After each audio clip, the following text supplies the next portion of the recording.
Six Nations 2022, round number 3, Scotland hosting France, first game of the weekend, folks. We are going to go through some of the lineups, the recent history between the sides, some stats, and as always, you guys can let me know your thoughts on how this one may or may not play out. It's an interesting situation because Scotland were disappointing against Wales in the last round where they couldn't get an away win, but they are back home and they're still alive in the competition. What they would like to do is be a bit of a banana skin to the French side who are chasing. They're the only side in the running for a Grand Slam, aren't they? France are the only side which is 2-0. Most of the sides are 1 win and 1 draw apart from Italy. So yeah, it's a really big test for both sides. Can Scotland bounce back after a disappointing performance?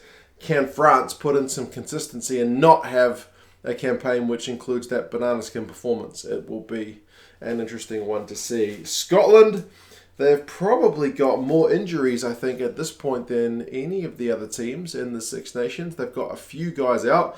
The latest guys out are Johnny Gray, Rory Sutherland. These guys, at least for this round anyway. I think Rory Sutherland might be done for the campaign, but Gray is certainly out for this game, so they've had to make a few changes. Schoeman, McInally and Fagerson are the starting front row, so Fagerson's up from the bench. They've done a little bit of kind of bench and replacement rotation, have the Scots with that front row. Skinner takes Johnny Gray's spot alongside Grant Gilchrist, so Skinner, remember, he was in the loose forwards last time, so he's starting back in the second row. Rory Darge gets his first start, I believe. He was on the bench last time, but he's in the number 6 jersey alongside Hamish Watson. Remember, Jamie Ritchie is out for an extended period, so Darge and Watson will certainly get through a lot of tackles and probably make their presence felt at the breakdown. And Magnus Bradbury gets a start at number 8. There's no Matt Fagerson in the lineup this week as well, so this is what I'm talking about the side being kind of very much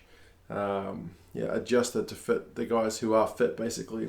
Ali Price and Finn Russell 9-10, so that's kind of a bit familiar combo. That's at least one area which is not affected by injury because of two positions in terms of bossing the game are guys you want fit and consistent. It's those two. Tuipulotu and Chris Harris are the same midfield. Tuipulotu, I think, would like to make his presence felt physically a bit more so in this game. He was kept a little bit quiet in that last game. Darcy, Graham and Duhan are the wingers who have been both really impressive this year, and Stuart Hogg is captain there at fullback. The bench sees Kebble come in, Nell's down to the bench, Turner is still there, Jamie Hodgson's in, Nick Haining is in, Ben White's still there, Blair Kinghorn is still there, and Mark Bennett, I haven't seen him play in Scotland colours for quite some time. He is there in the number 23 jersey. So yeah, like I said, there's a few guys who have kind of been rotated in, rotated out, some guys injured, so it's not ideal prep for the Scots, but if you bring it in Magnus Bradbury, I'm not having any complaints about that. He's been in cracking form likewise. I know Rory Darge is kind of pretty green in terms of international level, but he has just been absolutely bossing it for his club, so I'm pleased to see how he can get on alongside Hamish Watson. For France, it's way more stable. They've made pretty much the minimal changes. The only changes for them is the fact that Gabin Villiers is out injured. So it's still by Marchand and Antonio, and you saw them play against Ireland. The Irish forward pack's pretty formidable, but the French had pretty good going of it. So that's going to be one area I'm sure the Scots would have looked at in the week off. Woki and Willemse are the second row, and they kind of complement each other pretty well. Willemse is a big lump of a man, and Woki is more kind of your aerial genius, so it's a like I said, it's a combo that complements really well. Gelon, Kroos and Aldrit are the back row. I mean, Aldrit's obviously the man you have to watch because he has just been absolutely phenomenal ball in hand. But all the three guys. Gelon is kind of a guy who seems to sneak under the radar a bit, but if you look at his stats, he's generally pretty good all round. Dupont and Tamaka is a 9-10 combo that, I don't know, it gets a lot of praise, doesn't it, for good reason. They're both very, very dangerous. We haven't seen as much of Intermac's running game so far. He's been distributing, but don't let that fool anyone that he's not going to take the ball to the line if he feels it's on. Danty is back into the side at 12. Remember, he was injured for the last round. He is alongside Fickou. Danty, speaking of big lumps of people, yeah, he's a big unit as well. So him and Tuipulotu should have fun going head-to-head. What that means is Moefana is shifted out to the wing from the 12 jersey. Remember, he takes the spot of Villiers, who was in cracking form. Penaud is in cracking form on the right wing. And Jaminet, the reliable boot, is there at fullback. Replacements, Mavaka, Gros, Bamba, same forward replacements like front rowers, Telfa, Fanua, Flamand, and Creton. And it's just the two backs in Luku and Ramos. Yeah, so yeah, 6-2 split for the French.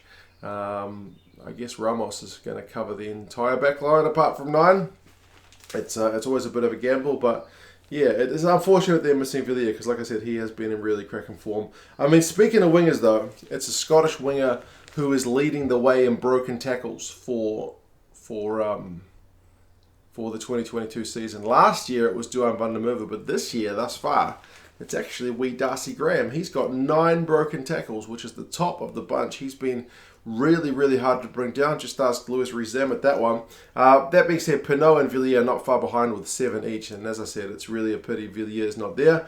If you're looking for forwards who've cracked up the most run meters, it is Aldrit by a mile. I think he's got like 170 run meters in 2 games. Don Brown, I think, second for forwards with like 120 odd. So, yeah, keeping Aldrit quiet, easier said than done, will be probably a key point for the Scottish guys if they're going to have any joy in this game. But as always, you can't just target one guy because then you'll inevitably open spaces for somebody else. Team-wise, the Scottish tackle percentage, remember their defence has been really good for a few years now. It's still pretty massive, 92.2%, which is really, really pleasing stuff. But the French are actually slightly higher with 92.5, albeit they've played one game against Italy where their stats were kind of boosted by a wee bit because the Italian attack has been a bit toothless.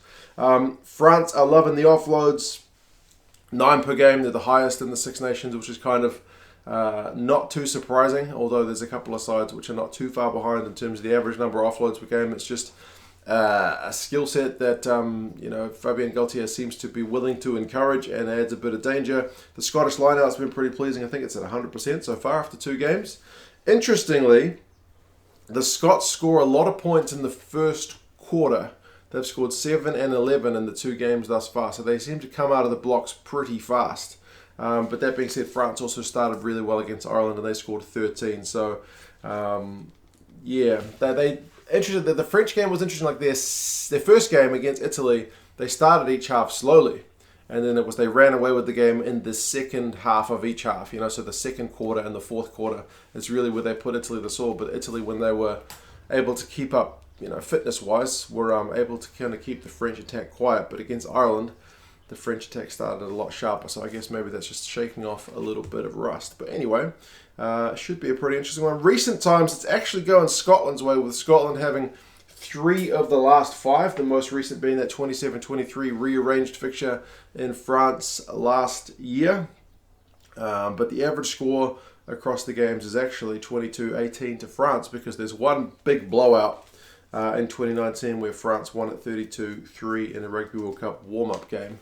If you can take too much kind of meaning into that one, warm-up games tend to have different scorelines than you would in Six Nations games, which tend to be pretty close, 17-14, 22-15, 27-23. So there's been some pretty close ones. Predictions-wise, Scotland are favourites with the Rugby Forecast algorithm. Remember, home advantage being a big factor with them. 6 points is what the algorithm says, but the bookies are going the other way. They are backing the French, likewise, by 6 points. You guys let me know what your thoughts are. How do you reckon this one is going to go? Do you think the French are going to hold their nerve and go on to an all-conquering Six Nations campaign? Or do you think Scotland will continue to trouble the French? As I said, they've got the better of the 2 records over the last 5 games. They've been a tricky team for the French to defeat. So, yeah, if you are going to watch the games, remember, if you're in the UK and France and whatnot, you guys can watch it for free. If you're in a place like New Zealand or Australia or the States or whatever, the States have got Peacock, which I think is pretty good, but you can always watch via a VPN Watch on ITV, watch on BBC, watch on France 2, depending on what language is your preference. All the games are on there for free. I will put a link to ExpressVPN down in the description. It's an affiliate of the channel. I like their service. It works really well. I get to watch all kinds of rugby on there, including the URC, Six Nations and whatnot. But yeah, you guys take care, and I'll talk to you guys again soon. See you later.